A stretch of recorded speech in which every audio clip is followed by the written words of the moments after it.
Hi everybody, today is May 15th and I am out in the garden, and yes, it is time to start panicking. Okay, not really, but I am panicking a little bit because it's May 15th and my final frost date is somewhere around May 15th or May 20th, and it's supposed to be nice for the next week. So I think we're all set to get planting, and I'm not really ready to start planting yet. I did plant cabbage, and it's cabbage and cauliflower. And I don't think I mentioned this in my last video, but I did mention that all the plants tipped over and they all got mixed up. So I've never grown cauliflower before, so I have a lot of cauliflower and different color cauliflowers. I think I have a yellow and a purple and a white, and then I also had some red cabbage in here. Well, they are all mixed up together, so I have no idea what this stuff is in any of the beds, and a lot of it is not going to make it because the stems are broken. Like this one, look at two of them are broken, and there's still a couple leaves. I don't think that one's gonna make it, so I don't think a lot of these are gonna make it.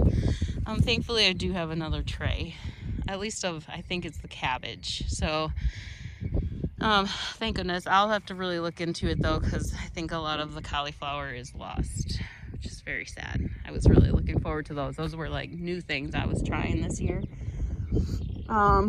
So there's that. And then I'm also working on Pest. I'm getting pretty far. It looks good. It's just this little shavings. But I want to talk about a little bit where I got these from, because if I had to buy all of this at the stores, it would be crazy. It would be crazy expensive to do that, because there's a lot of paths. And if you do something like this, you have to make sure you have layers down. I've got like the weed fabric, and then I have cardboard, or today I'm using feed bags. So these nice bags that if you have farm animals, you never know what to do with the nice feed bags. Well, they work good like this, so you can kind of see them in there. And I know that they work. I might need to use the landscape staples though to get them down a little bit so I don't trip over them. But again, they're free. Boxes you can mostly get for free, but I have all of this done now.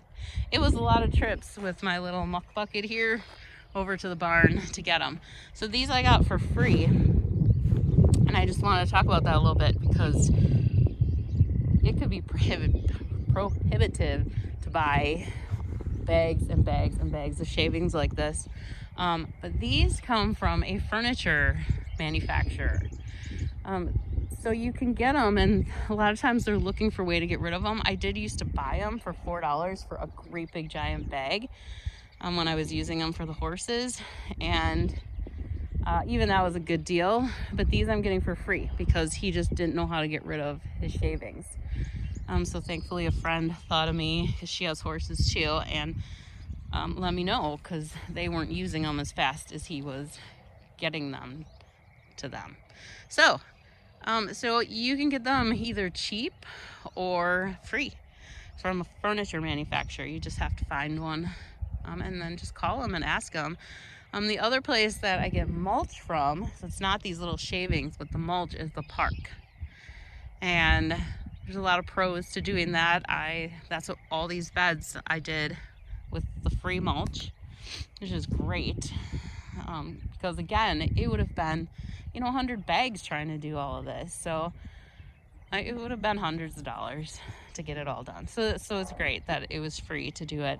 And this year I bought like 10 bags because I'm like, oh, they're only $2 a bag. 10 bags, that's only $20. And when I dumped a bag on these beds, it barely made a dent. So it took each bed, I only did a couple beds, and it took like 2 bags for each of them. And I was like, oh, this is gonna really add up if I try and do 27 beds, plus I'm adding 12 more beds.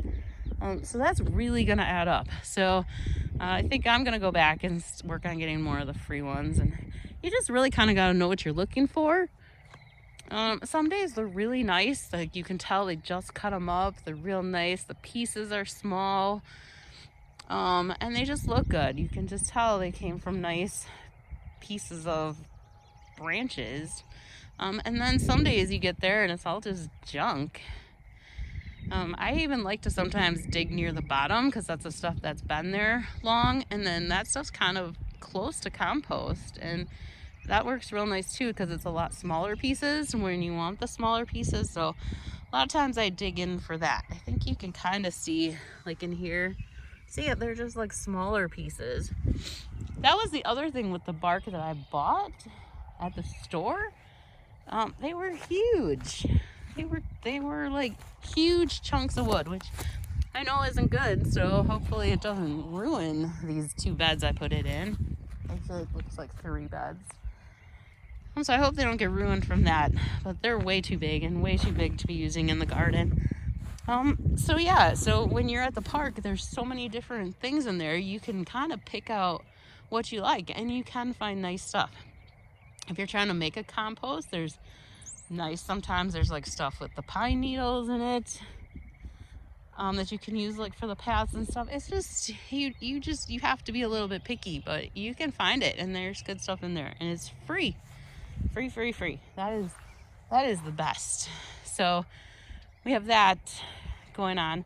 I did plant today, kind of excited about this, my first ever marigolds. I got a few to grow. They got really hot in the greenhouse today, so they're a little shrivelly. I gotta get them in and get them watered, but I'm putting those in. But those are my first ever marigolds that I grew inside. I managed to grow some last year out here, where I was just literally picking the seeds off the flowers that were already out here and threw them in the ground. So that was super nice. I loved that. And they grew, and I tried to keep those seeds, but I didn't really have much luck. But I should try again now, because it's really weird the way that these flowers, like the seeds, like sometimes if your weather's not right outside, they won't come up no matter what you're doing. Or maybe just not what I'm doing. It could just be me.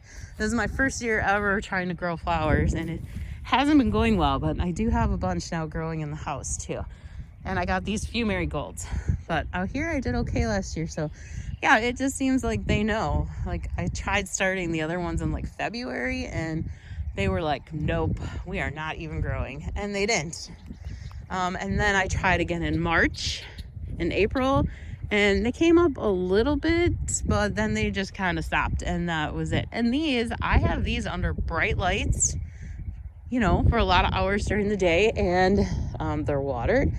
And I had a heater in the greenhouse, so a lot of stuff grew, but the marigolds were just like, nope.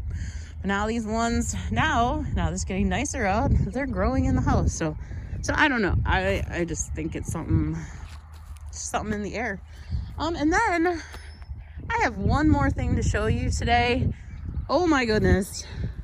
I have something in the garden that I did not want in my garden that is actually going to keep me from using an entire bed this year, and possibly not one of the other beds. And it's the peppers. They're in the peppers. And I loved my peppers here, so I guess the peppers are gonna have to go in the new beds. But I don't know if you hear her, but there she is. There's a mama bird.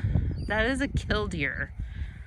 And that's what happened the first year I was here. She made a nest in my garden, and I couldn't do anything around her.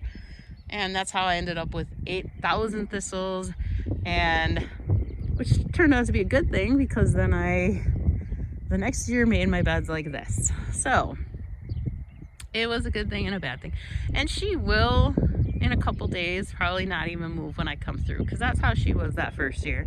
It's just the first couple of days she was a little nervous with me coming back and forth. I am a little bit worried about Mango and Rogue getting the babies. I see at least one egg. I'll have to wait till she's not in there, and then I can see if there's any more. They usually have 4 eggs. So